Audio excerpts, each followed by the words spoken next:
आप लोगों को क्लास 8 का हमारे दुनिया क्लास 8 का इकाई 3 का खो, इकाई 3 का खो वस्त्र उद्योग को पढ़ाने वाला हूं। अगर आप पहली बार हमारे चैनल पर विजिट किए हैं तो आप हमारे चैनल को सब्सक्राइब कर लीजिए ताकि आपको ये सब वीडियो का नोटिफिकेशन मिलता रहे, समझे ना।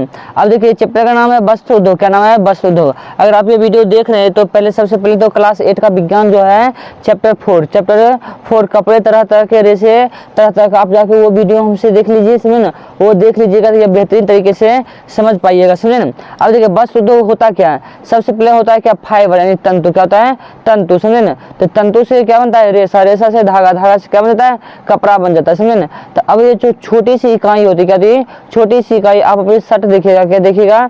शर्ट देखिए, शर्ट का एक छोटा सा धागा निकलेगा और उसको रगड़िएगा तो ऐसे ऐसे थोड़ा सा निकलेगा, क्या निकलेगा? वो होता है तंतु। क्या होता है? तंतु। बहुत सारे तंतु मिलकर किसका निर्माण करते हैं? रेशा का। बहुत सारे रेशा मिलकर किसका निर्माण करते हैं? वस्त्र का। और वस्त्र से हम लोग क्या बना लेते हैं? कपड़े बना लेते हैं, शर्ट पैंट हो गया, समझे। अब देखिए यह जो रेशा होता है, रेशा दो प्रकार का होता है। रेशा कितने प्रकार का होता है बाबू रे? रेशा दो प्रकार का होता है, समझे। जैसे रेशा है, वो जगह प्राकृतिक रेशा और एक होता है मानव निर्मित रेशा। मतलब प्राकृतिक रेशा और मानव निर्मित रेशा दो प्रकार के रेशा होते हैं। अब देखिए प्राकृतिक रेशा किसे कहते हैं कि देखिए ऐसा रेशा जो प्रकृति से प्राप्त होता है, जैसे पेड़ पौधे या जीव जंतुओं से प्राप्त होता है, उसे क्या कहते हैं? प्राकृतिक रेशा कहते हैं। सब अभी डिटेल से पढ़ेंगे, समझे। और उसके बाद होता है कौन सा? मानव निर्मित रेशा था। ऐसा रेशा जिससे मानवों ने निर्मित किया है और रासायनिक विधियों द्वारा बनाया जाता है, उसे हम क्या कहते हैं? उसे हम रासायनिक रेशा या मानव निर्मित रेशा कहते हैं। ये दोनों चार प्रकार के होते हैं। ये दोनों कितने प्रकार के होते हैं? 4। प्राकृतिक रेशा भी 4 प्रकार के होते हैं और मानव निर्मित भी रेशा क्या प्रकार के होते हैं? 4 प्रकार की होती है। देखिए प्राकृतिक रेशा में क्या क्या आता है? कपास यानी कॉटन, समझे, रेशम यानी सिल्क, उसके बाद ऊन यानी ऊल, उसके बाद पटसन आता है जिसको पटुआ या जूट कहते हैं, या वो आता है लिनेन। क्या आता है? लिनेन, समझे।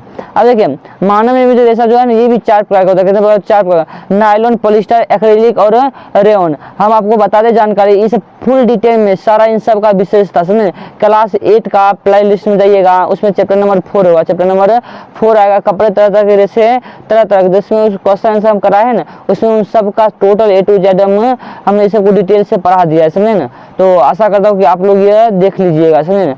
अभी इसमें कुछ खास नहीं है इस पेज में, समझे ना। बस एक खास चीज यहाँ पर है कि देखिए कहता है कि कपड़ों की बुनाई को टेक्सटाइल कहते हैं। कपड़ों की बुनाई को क्या कहते हैं? टेक्सटाइल कहते हैं, समझे ना। अब देखिए यहाँ से पढ़ने का स्टार्ट करते हैं, समझे ना। कहता है आज से 250 वर्ष पहले कपड़ों की बुनाई हाथ से करके से की जाती थी, लेकिन बाद में बिजली से करके को चलाया लगा। लेकिन आज से लगभग 2500 साल पहले कपड़े की बुनाई जो होती थी हाथों से होती थी, लेकिन अब बिजली के करके चलने लगा है, समझे। उसके बाद तो कई मशीनें आ गई जिससे कपड़ा बुनना आसान हो गया। मशीनों के आने से कपड़ा बुनना क्या हो जाता है? आसान हो गया। लागत भी कम हो गई, सफलता मांग बढ़ गई और फिर वस्त्र बुनने की गतिविधि ने उद्योग का रूप ले लिया। वस्त्र बुनने का गतिविधि कर लिया, उद्योग का रूप ले लिया। अब तो कई टेक्सटाइल कंपनियों को विज्ञापन देखने को मिलते हैं। अगला 19वीं सदी में हमारे देश से जूट और कपास तथा रुई की गांठें नीलामी के माध्यम से खरीद कर विदेशों में ले जाया जाता था और फिर वहां से कपड़ा बनाकर भेजा जाता था। अब बताइए, यहाँ से कपड़ा ले गया, कच्चा माल ले गया, वहां से कपड़ा बनाकर भेजा और भारत वाला लोगों को खरीदना पड़ता था, समझे। और कहता कि अपने देश में पहला कपड़ा मिल जो था, कपड़ा मिल 1818 ईस्वी में कलकत्ता में लगाई गई थी, लेकिन यह असफल थी। मतलब सबसे पहले सर्वप्रथम जो कपड़ा मिल था 1818 ईस्वी में कलकत्ता में लगाया गया, लेकिन क्या हो गया? गलती हो गई, असफल हो गया, समझे। फिर दूसरी बार असल कामयाबी दूसरी बार मिली जब 1854 ईस्वी में मुंबई में कपड़े की मिल लगाई गई। यानी सफल कपड़े की मिल कब लगाई गई? 1854 ईस्वी में लगाई गई। और कहाँ लगाई गई? तो मुंबई में लगाई गई। तो अभी 3 ऑब्जेक्टिव हमने बता दिया, समझे, कि सबसे पहले कपड़े का मिल कहाँ लगाया गया था? कोलकाता में लगाया गया था, समझे। और उसके बाद मुंबई में सफल लगाया गया था, मुंबई में सफल कपड़ा का मिल लगाया गया था। और उसके बाद कपड़ों की बुनाई को क्या कहते हैं? टेक्सटाइल कहते हैं। ये भी ऑब्जेक्टिव क्लियर हो गया। अब आइए आगे देखते हैं आगे क्या कहता है। अब देखिए आगे जो भी इम्पोर्टेंट रहेगा सब हमको बताते रहेंगे, समझे। कहता है कि मशीनों द्वारा कपास के बीज निकाले जाते हैं, जिसे क्या कहते हैं? जिसे गिनिंग कहते हैं। जिसे क्या कहते हैं? गिनिंग। आप ऑब्जेक्टिव नोट करिएगा कि मशीनों द्वारा कपास से बीज निकालने की प्रक्रिया को क्या कहते हैं? तो गिनिंग कहते हैं। इसके बाद कपास को इकट्ठा कर गांठ तैयार किया जाता है और गांठों द्वारा कपास के धागे बनाए जाते हैं। कपास क्या बनाते हैं? धागे बनाए जाते हैं। फिर इन धागों की सहायता से मशीनों द्वारा कपड़ा तैयार किया जाता है। मशीनों द्वारा क्या तैयार किया जाता है? कपड़ा तैयार किया जाता है। आप यूट्यूब पर सर्च करके देखिए कपड़ा कैसे बनता है, तो आपको सब दिखाएगा वीडियो के माध्यम से, समझे ना। तो अब देखिए तो कहता है कि नीलम चुपचाप सुनती रही। शिक्षिका ने आगे बताया कि वस्त्र उद्योग को हम 2 भागों में बांटते, एक कच्चे माल के आधार पर और तैयार माल के आधार पर। वस्त्र को कितने भागों में बांटा गया? 2 भागों में, एक कच्चे माल के आधार पर और एक तैयार माल के आधार पर। समझे? अब कहता है कि वस्त्र उद्योग के लिए कच्चा माल कहाँ से आता है? नीलम ने पूछा कि वस्त्र उद्योग तो बताए, लेकिन इसके लिए कच्चा माल जो होता है वो कहाँ से आता है? तो अब देखो क्या कहता है मैडम जी।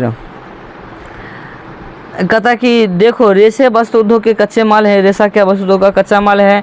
ये रेशे प्राकृतिक भी होते हैं, जैसे भेड़ बकरियों से ऊन, कोकून, सिल्क, पौधों से कपास और जूट प्राप्त हो जाता है। इसे क्या कहते हैं? प्राकृतिक रेशा। कुछ रेशे मानव निर्मित होते हैं, जैसे नायलॉन, पॉलिस्टर, एक्रिलिक, रेयन।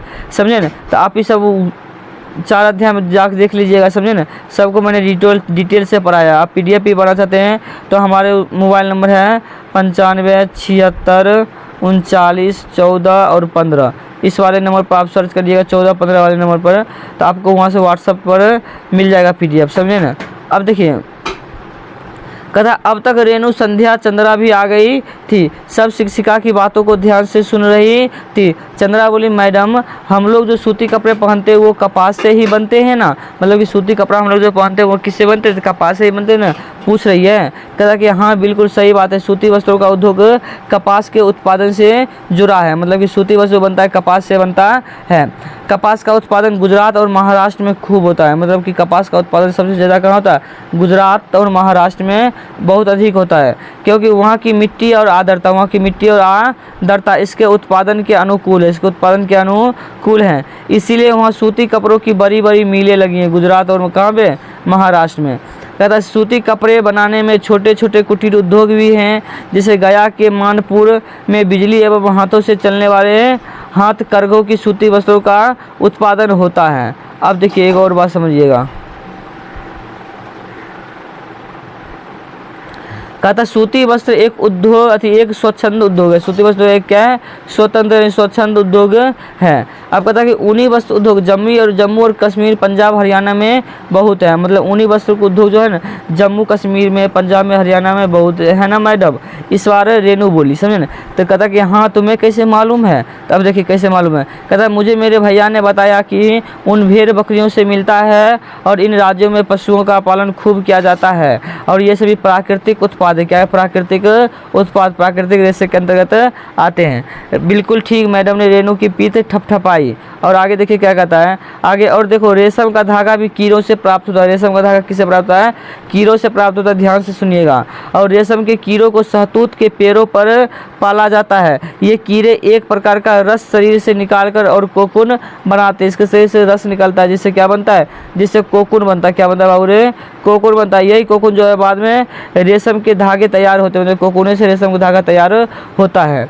कहता कि भागलपुर में सिल्क के कपड़े बनते हैं। भागलपुर में किसके कपड़े बनते हैं? सिल्क के कपड़े बनते हैं। ऑब्जेक्टिव याद रखिएगा, भागलपुर में सिल्क के कपड़े बनते हैं। कहता ऐसा मेरी भाभी बताती है। इस बार संध्या बोली। इस बार क्या बोली? संध्या बोली कि मेरी भाभी बताती है कि भागलपुर में सिल्क के कपड़े बनते हैं। अब देखिए मैडम क्या कहती है। मैडम मुस्कुराए और बोली, शाबाश, अब तो तुम लोग प्राकृतिक रेशे से बनने वाले कपड़े और उत्पाद के क्षेत्रों के बारे में जान गई। सबने एक साथ कहा, हाँ मैडम जी समझ गए।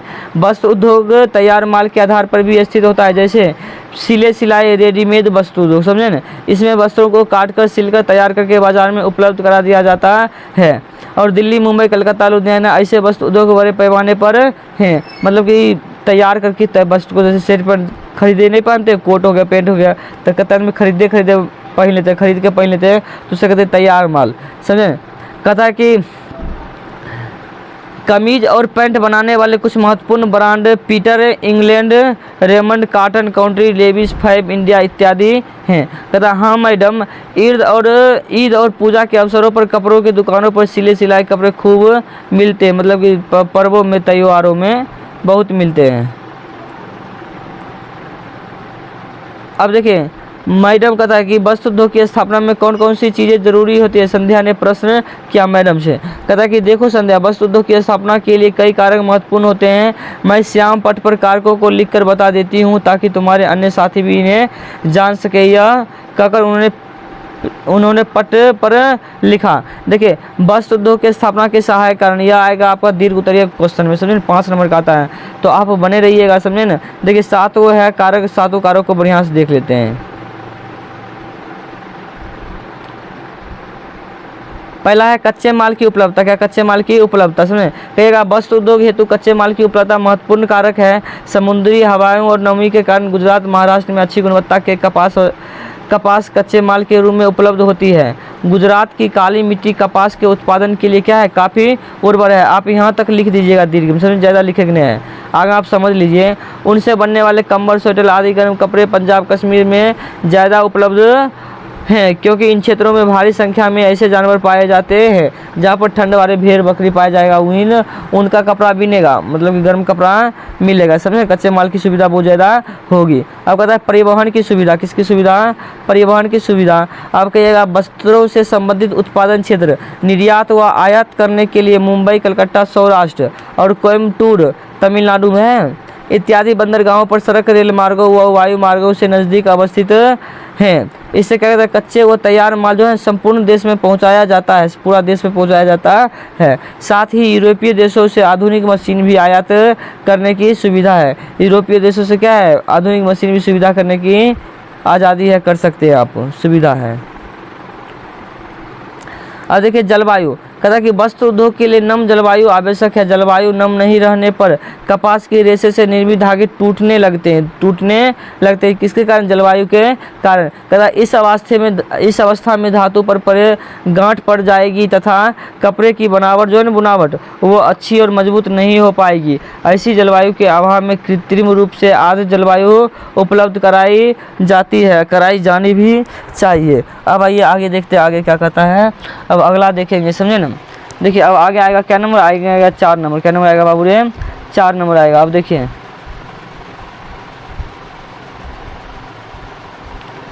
अब कहता है पूंजी की उपलब्धता। कहिएगा मुंबई, कलकत्ता और अहमदाबाद जैसे स्थानों में पर्याप्त पूंजी निवेशक उपलब्ध है, समझे। मुंबई के प्रमुख पारसी व्यापारियों ने विदेशी व्यापारियों से जो धन अर्जित किया है उसे वस्त्र उद्योग में निवेश किया है। बस यहाँ तक लिख दीजिएगा, जिससे वस्त्र उद्योग को काफ़ी विस्तार मिला, जिससे वस्त्र उद्योग क्या मिला, काफ़ी विस्तार मिला है, समझे। अब देखिए श्रम की उपलब्धता यानी मजदूरों की उपलब्धता, समझे। देखिए कहिएगा मुंबई की मिलों में काम करने के लिए मजदूर कोकर यानी सतारा, सोलपुर और रत्नागिरी जैसे जगहों से आते हैं। उसी प्रकार कोलकाता के मिलों में काम करने के लिए मजदूर बंगाल, बिहार, उड़ीसा और उत्तर प्रदेश और असम से उपलब्ध होते हैं, जिसके कारण इस उद्योग को विकसित होने की सुविधा बहुत अधिक है और होती भी है। अब देखिए आगे बाजार कहता है कि वस्त्र उद्योग की स्थापना बाजार को देखते हुए भी की जाती है। ऐसी कई इकाइयाँ बाजार क्षेत्र के निकट स्थापित मिलती है, जैसे दिल्ली, कलकत्ता, लुधियाना, कानपुर इत्यादि में स्थापित वस्त्र उद्योग की इकाइयाँ बाजार के आधार पर ही विकसित की जाती है या की गई है। अब देखिए आगे देखिए अगला क्या कहता है, लास्ट एवं आखिरी है 7वां, समझे ना। इसका कारक, समझे। कारक देखिए 7 नंबर कहता है कि सस्ती ऊर्जा की सुविधा। क्या कहता है, सस्ती ऊर्जा की सुविधा। कहिएगा कि मुंबई कपड़ा मिलों की पश्चिमी घाट पर ऐसे टाटा जल विद्युत योजना से सस्ती विद्युत शक्ति प्राप्त होती है। उसी प्रकार कोलकाता के मिलों को रानीगंज झरिया से कोयला की प्राप्ति हो जाती है और तमिलनाडु की मिलों को पाइकारा जल विद्युत परियोजना से सस्ती बिजली प्राप्त हो जाती है। अब भाई सबसे इम्पोर्टेंट आप इसको याद रखिएगा, अगले दिन हम सुनेंगे, आपसे पूछेंगे, समझे ना। हम सब इसका क्वेश्चन आंसर करवाएंगे तब आपसे पूछेंगे। देखिए सूती वस्त्र का उद्योग क्या है, खादी या चिकन। इसका केंद्र कतो है, कम से कम 4 को 5 को याद रखिएगा, समझे ना। कहता कि मुंबई, सूरत, अहमदाबाद, चेन्नई, 4 को भी याद रखिएगा तो चलेगा। अब कहता कोयम्बटूर, लखनऊ, कानपुर, समझे ना। अब ऊनी वस्त्र देखिए, इससे बाल होता है उत्पाद के रूप में होता है, या देखिए लुधियाना में होता है, लेह में, लद्दाख की राजधानी लेह है, कानपुर कश्मीर में है। अब सिल्क वस्त्र देखिए, सिल्क वस्त्र के लिए उत्पाद क्या चाहिए, सिल्क चाहिए या तसर चाहिए, काजीबरम चाहिए, समझे ना। इसके उत्पादक जो है केंद्र है ना वो भागलपुर, कर्नाटक और वाराणसी में है। और उसके बाद देखिए है असम में, तमिलनाडु और केरल में भी है। अब लास्ट में देखिए सिले सिलाए वस्त्र, पैंट, शर्ट, सलवार, कुर्ता, पैजामा, गंजी आदि बनता है, इसमें आदि उत्पाद होते हैं। कहता है ये दिल्ली और कोलकाता में, दिल्ली और कहाँ, कोलकाता में है। अब ये देखिए ये भारत का नक्शा है, इसमें कहाँ वस्त्र उद्योग के केंद्र हैं वो है, जो अंडरलाइन किया है वो सब वस्त्र उद्योग का नाम है। वस्त्र उद्योग क्या है नाम है, जैसे देखिए पुणे है, सालापुर है, हैदराबाद है, नागपुर, जलाशय, ग्वालियर में, कानपुर में है, जोधपुर में है, समझे। तो ये सब आप देख लीजिएगा, समझे। आप अपने ध्यान से देखिएगा, नोट डाउन करिएगा कहाँ वस्त्र उद्योग है। वस्त्र उद्योग प्रमुख केंद्र का नाम था, समझे। आप वो सब नोट करिएगा, कॉपी में कम से कम 10 को याद रखिएगा कि वस्त्र उद्योग का केंद्र कहाँ, जैसे नागपुर लुधियाना था ना, वैसी आप याद रखिएगा, समझे। अब देखिए आगे क्या कहता है, आगे कहता है सभी ने अपनी अपनी कॉपियाँ में नोट कर लिया। चंदा बोली मेरी सहेली के पिताजी कपड़ों के ही व्यापारी हैं, इसीलिए वे सर्दियों के मौसम में लुधियाना और दिल्ली जाते हैं कपड़ा लाने के लिए, समझे ना, और सिल्क की साड़ियाँ खरीदने के बाद वाराणसी वापस आते हैं, समझे, सिल्क की साड़ियाँ खरीदते हैं, समझे ना। अब देखिए कहता कि तुम ठीक कह रही हो। चंदा मैडम बोली कि देखो वस्त्र उद्योग में काफ़ी लोग को रोजगार मिलता है, वस्त्र उद्योग में क्या मिलता है, काफ़ी लोग को रोजगार मिलता है। सूती रेशा के विश्व व्यापार में हमारे देश की भागीदारी काफ़ी महत्वपूर्ण है, समझे ना। और कहता कि यह कुल अंतर्राष्ट्रीय व्यापार का लगभग 1/4 भाग है। भारत में कपड़े उत्पादन लगभग लगातार बढ़ता जा रहा है। 1950-51 में 4 अरब वर्ग मीटर कपड़ा था और उसके बाद ये जो अब है 34 अरब वर्ग मीटर हो गया है। हमारे पारंपरिक को कृत्रिम धागे सिंथेटिक वस्त्र उद्योग से बड़ी चुनौतियां मिल रही है, क्योंकि ये धागे क्या होते हैं, सस्ते होते हैं और टिकाऊ होते हैं। इसका रख रखाव और उपयोग बहुत सुविधाजनक होता है, बहुत क्या सुविधाजनक होता है, समझे। अब देखिए आगे, इसीलिए उनकी मांग बढ़ती गई, इसीलिए उनकी मांग क्या होगी, बढ़ती चली जा रही है। आगे देखिए कहता है भारत जापान के सूत निर्यात करता है, भारत जापान को सूत निर्यात करता है। भारत में निर्मित वस्त्र संयुक्त राज्य अमेरिका, इंग्लैंड, रूस, फ्रांस, पूर्वी यूरोपीय देश, नेपाल, सिंगापुर, श्रीलंका, अफ्रीका के देशों में मुख्यतः निर्यात किए जाते हैं। कहता कि आप सही कह रहे हैं मैडम जी। अब देखिए आगे क्या कहता है, कहता कपड़ों की दुकानों से ही टेलरिंग की दुकानें का भी व्यवसाय चलता है, मतलब कपड़े की दुकान जो होता है, टेलर होता है, दर्जी जो बैठा है, उसका भी काम चलता है, इसमें कहता फिर बटन सिलाई मशीन के कारखाने तो कपड़े की वजह से ही लगे हैं। सबने सहमति में सिर हिलाए और सबने लड़की मैडम की साड़ी देख रही थी, समझे, मैडम की साड़ी देख रही थी और मैडम बच्चियों को सलवार सूट घंटी लग गई थी। बातों ही बातों में समय का पता नहीं चला, बातों ही बातों में क्या नहीं चला, समय का पता नहीं चला। अब आइए आगे देखते हैं थोड़ा सा क्या है तो अभी बहुत कुछ। कहता है रेशम वस्त्र उद्योग भागलपुर का एक संदर्भ अध्ययन करते हैं, सुने। कहता कि भागलपुर जिला बिहार राज्य का एक महत्वपूर्ण व ऐतिहासिक शहर है जो गंगा नदी के किनारे क्या है, स्थित है। ऐतिहासिक दस्तावेजों से पता चलता है कि यह पूर्वी भारत में रेशमी कपड़ों के व्यापार का सबसे बड़ा केंद्र था। सबसे कौन था बड़ा केंद्र, भागलपुर था।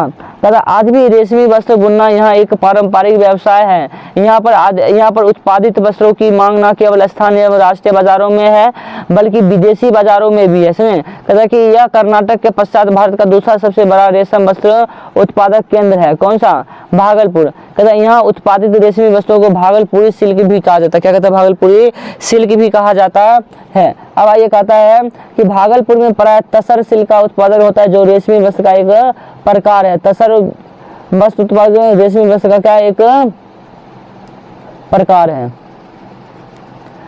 अब देखिए कहता कि भागलपुर का बुनकर उद्योग कई दशकों पुराना है। एक अध्ययन के अनुसार यहाँ 35,000 से अधिक बुनकर 25,000 से अधिक करके और यदि रेशमी की कीट पालन व धागे निर्माण से जुड़े व्यक्तियों को भी जोड़ ले तो इस उद्योग में लगभग कुल संख्या लाखों लोग यहाँ पर काम करते थे। बताइए, कहता भागलपुर में रेशम उत्पादन के लिए निम्न अनुकूल परिस्थितियां पाई जाती थी। सबसे पहला लिखिएगा, अनुकूल भौगोलिक दशाओं के कारण यहाँ बहुतायत में शहतूत पाया जाता है जिनकी पत्तियों पर रेशम का कीड़ा को पाला जाता है। अब सस्ते व कुशल कारीगर की उपलब्धता यहाँ पर हो जाती थी, जल की उपलब्धता हो जाती है और परिवहन की भी उपलब्धता हो जाती थी। समझे। अब आइए आगे देखते हैं। कहता है रेशम का उत्पादन रेशम के कीड़ों द्वारा किया जाता है जो वास्तव में उनके शरीर से निकलने वाला रस है। यह रस उनके भीतर के चारों ओर लिपटता जाता है और यह रस सूखकर उनके शरीर पर धागे की तरह चिपक जाता है। इन धागों को लिपटे रेशम के कीड़ों को कोकून कहा जाता है जिन्हें पानी में उबाल कर क्या कहता है, धागे को अलग कर लिया जाता है। आप यूट्यूब पर इसके देखें कैसे रेशम का वस्त्र बनता है, धागा बनता है, इसमें पूरा डिटेल में बताएगा। इसमें देखने में बहुत अच्छा लगेगा आपको। अब देखिए कहता है इन अनुकूल परिस्थितियों के बावजूद भागलपुर का रेशम उद्योग जो है खराब दशा से गुजर रहा है। इस उद्योग को सक्षम मुख्य चुनौतियां हैं। सक्षम के लिए क्या है, मुख्य चुनौतियां। पहले बुनकर को उत्पाद का उचित मूल्य न मिलना, मतलब बुनकर जो बुनता है उसको उचित मूल्य नहीं मिलता है। समझे ना। आगे कहता है सार्वजनिक ऋण व्यवस्था के अभाव में स्थानीय साहूकार से अधिक ब्याज पर धन मिलना, मतलब अधिक ब्याज पर धन लेता है, बैंक से कम ब्याज पर कर्ज नहीं मिलता, इसलिए इसकी जंजर होती जा रही है, खराब होती जा रही है। आगे कहता है बिचौलियों द्वारा मुनाफाखोरी, मतलब जो खरीदता है ना वो रहता है उसके लिए भी मुनाफाखोरी करता है। समझे ना। अगर सरकारी संरक्षण का सरकारी को सहायता नहीं मिल पाता है। अगर कि बुनकरों का दूसरे व्यवसाय की और आकर्षण, दूसरे व्यवसाय करने लगा, पीछा आकर्षण रहने लगा। अब बता, इन सब कठिनाइयों के बावजूद भी राज्य सरकार इस उद्योग को पुनः सुदृढ़ करने का भरपूर प्रयास कर रहे हैं। अब बता कि वस्त्र उद्योग का प्रमुख केंद्र जो है ना अहमदाबाद, मुख्य केंद्र कहाँ है? अहमदाबाद। कहेगा अहमदाबाद गुजरात राज्य का एक अग्रणी व मुंबई के बाद दूसरा महत्वपूर्ण क्या है? वस्त्र उद्योग कौन है? अहमदाबाद केंद्र है। यहाँ पर सूती व पॉलिस्टर कपड़ों के साथ साथ बने हुए कपड़े भी मिलते हैं। कहता कि कपड़ों का व्यापार भी तेजी से फल फूल रहा है। अहमदाबाद में वस्त्र उद्योग कुटीर, लघु व बड़े पैमाने का उद्योग के लिए रूप में स्थापित है। यहाँ लगभग 250 बड़े वस्त्र उत्पादक इकाइयां हैं, इसीलिए इसे भारत का मैनचेस्टर कहा जाता है। अहमदाबाद को भारत का क्या कहा जाता है? मैनचेस्टर कहा जाता है। ऑब्जेक्टिव याद हो गया वो, समझे ना। अब देखिए, कहता अहमदाबाद में वस्त्र उद्योग के केंद्रित होने का मुख्य कारण है यहाँ कपास उत्पादक क्षेत्र के पास स्थित है, जो उद्योग का मुख्य कच्चा माल है। पहला लिखिएगा, सड़क, रेल व वायु मार्ग द्वारा देशों से जुड़ा हुआ है। समुद्र के निकट होने के कारण तैयार माल निर्यात आसान से है। सस्ते और कुशल श्रमिकों की उपलब्धता भी है। अनुकूल भौगोलिक दशाएं भी है, इसीलिए बिहार जो छोड़ दिया था। सस्ती व पर्याप्त, मतलब कि जहाँ जो थे, मतलब कि क्या बोले, उत्पाद, किसमें? भौगोलिक उत्पाद समझ गए, समझे कि यहाँ पर क्या क्या सुविधाएं हैं, समझे, जिस कारण यहाँ फल फूल रहा है। अब कहता है आगा एक बात कहता है कि साबरमती, अहमदाबाद साबरमती नदी के किनारे अवस्थित है। यह राष्ट्रपिता महात्मा गांधी का एक प्रसिद्ध साबरमती आश्रम अवस्थित है। महात्मा गांधी का प्रसिद्ध, समझे ना। अब आइए आगे, तो ये आप जानते हैं, मानव रेलवे समाचार पर लापरवाही जानलेवा हो सकती है। आपका यह चैप्टर यहीं खत्म होता है। अगर आपको यह सब समझ आया है तो आप हमारे चैनल को सब्सक्राइब कर लीजिए, और अगर आप इसका PDF पाना चाहते हैं, तो इसके क्वेश्चन का PDF पाना चाहते हैं, तो डिस्क्रिप्शन में व्हाट्सएप का लिंक है, आप वहाँ से जुड़ जाइए। धन्यवाद वीडियो देखने के लिए।